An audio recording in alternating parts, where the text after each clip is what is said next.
It is 1 hour 30 Universal Time. I'm Jim Tedder in Washington.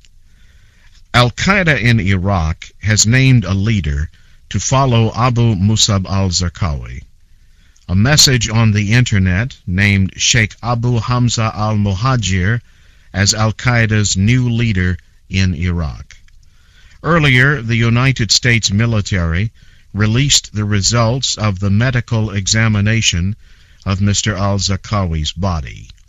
It showed he died of injuries caused by the bombs dropped on his house last week. It said he died of lung damage.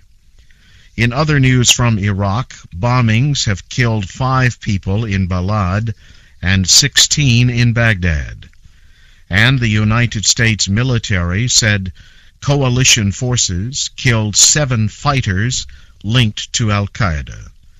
2 children were also killed in the air attack near Bakuba. An American general said their deaths were regrettable, but they were inside a house with rebels who were shooting at American forces. President Bush says the new Al-Qaeda leader in Iraq is going to be on the United States list to bring to justice. Mr. Bush made the comment at the presidential home Camp David after meeting with top civilian and military officials about Iraq. The meeting was called following the death of the former Al-Qaeda leader in Iraq, Abu Musab al-Zarqawi. Mr. Bush told reporters that the meeting discussions included energy issues. He said Iraq is producing more than 2 million barrels of oil a day.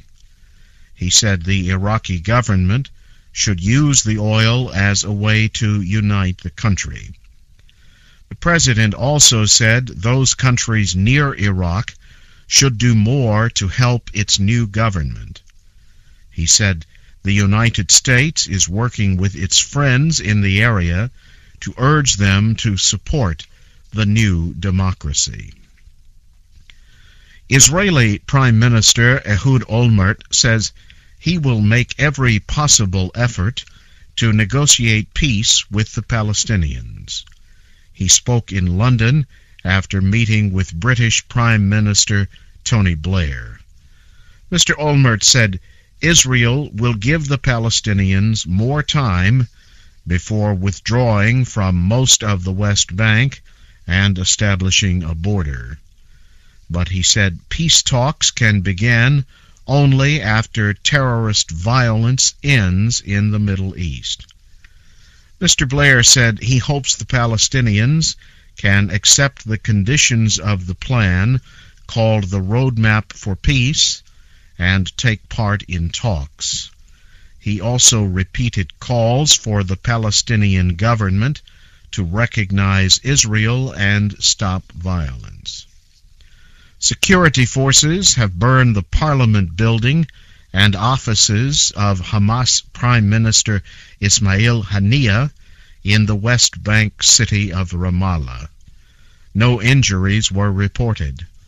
The offices have not been occupied because restrictions prevent Mr. Haniyeh from traveling from Gaza to the West Bank. The attacking forces are loyal to Palestinian President Mahmoud Abbas of the Fatah Party. In a separate incident, Hamas parliament member Khalil al-Rabai was kidnapped in Ramallah. Earlier, a member of Hamas was killed when the two groups clashed at the funeral of a Hamas activist who died in earlier violence. The Afghan military says American-led forces have killed at least 37 suspected Taliban fighters. At least 15 suspected militants were killed in central Uruzgan province. The others were killed in southern Afghanistan.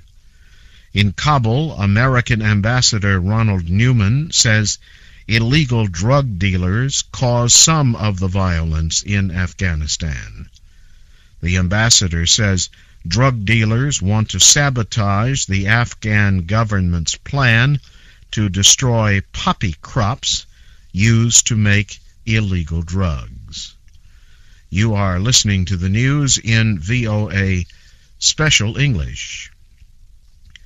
The United States says Cuba cut electric power to the United States diplomatic office in Havana a week ago. The office has been using its own power since then. A State Department spokesman said Cuba has not answered requests for the power to be returned. He said the offices would continue to operate. The spokesman also said he suspects Cuba cut the power in answer to United States efforts to provide information to the Cuban people. Cuban President Fidel Castro has criticized the use of the United States diplomatic office to carry human rights messages to people on outdoor electric signs. The foreign ministers of the European Union have ended their first detailed membership discussion with Turkey. The delegates met in Luxembourg to discuss science and technology. Cyprus had said it would block the talks. The country is an EU member with veto power. Cyprus wants Turkey to establish diplomatic relations with the Greek Cypriot government. Turkey only recognizes the Turkish Cypriot government that controls part of the island. A compromise was reached to permit the first part of negotiations.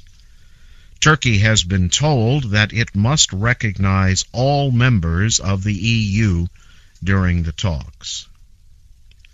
Nigeria and Cameroon have reached an agreement to settle their border dispute.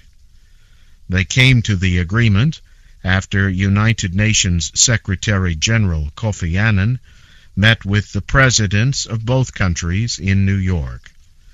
Mr. Annan says Nigeria agreed to surrender control of the oil-rich Bakassi Peninsula to Cameroon. It must withdraw its troops from the area in 60 days. Mr. Annan praised the agreement and said the negotiations should be a model for settling similar disputes in Africa. Nigeria and Cameroon nearly went to war over the area in the 1980s. Tensions did lead to military clashes in the 1990s. In sports news, at the World Cup in Germany, Italy has defeated Ghana at their game in Hanover. The score was 2-0.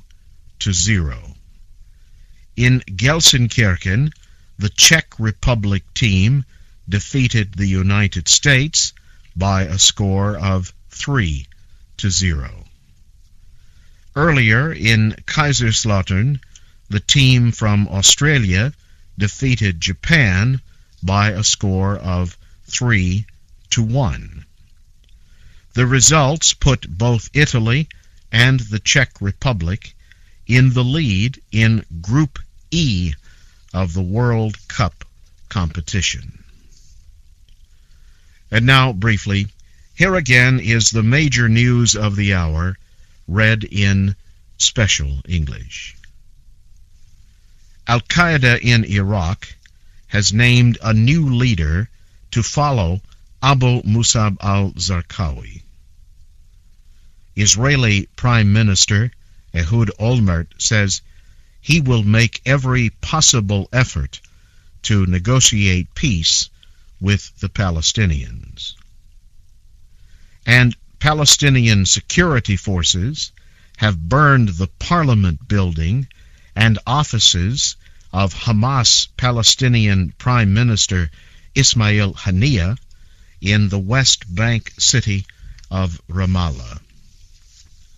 And that's the news in VOA Special English. From Washington, this is Jim Tedder reporting.